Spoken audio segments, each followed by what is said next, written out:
బాగా పండిన పండ్లు అయితే మాకు మామిడి, సపోటా, అరటి ఇలాంటి తోటలు ఉంటే అవి బాగా ముదురుకాయలు అయితే కోసి మక్క ఇస్తే పండ్లు అవుతాయి. పచ్చికాయలు, లేతకాయలు కోసి మక్క ఇస్తే మెతుకు వస్తుందేమో కానీ తీపితనం రాదన్నాడు గురువుగారు. మెతుకు వస్తాయి కానీ తీపితనం ఎక్కడ వస్తుంది అక్కడ. అట్లాగే ఇప్పుడు వచ్చిన వాళ్ళు ఇప్పుడు గబక్కను గురువులు చేస్తే వాళ్ళు ఏం చేయాలా, కట్నం కోసం డాక్టర్ని చేసేసారమ్మా. వాడు ఏ పేగు దగ్గోసి ఆపరేషన్ చేయాలనో తెలియాలి కదా. అలాగే గురువు అంటే ఏందో తెలియదు. ఒరే బాబు నువ్వు నీ శిష్యులుగా ఉంటాను అని వచ్చాడట.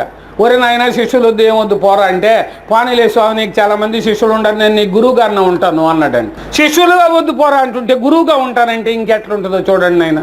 అసలు శిష్యులకే పనికిరానటువంటి వాళ్ళు గురువుగా తయారు కావాలంటే ఎంత కష్టమో చూడండి. అట్లా కాకుండా ఇక్కడ ఈ అచల బోధలో ఇది ఒక కత్తి మీద సాము. ఇది బాగా గీత కత్తిని వాళ్ళు ఎట్లా తొనగాల కత్తి మీద సాంతారో, వాళ్ళ మంగళ కత్తిని ఎట్లయితే బాగా సానబడతారో ప్రతి నిత్యము అభ్యాసం ఉండాలి ఇక్కడ.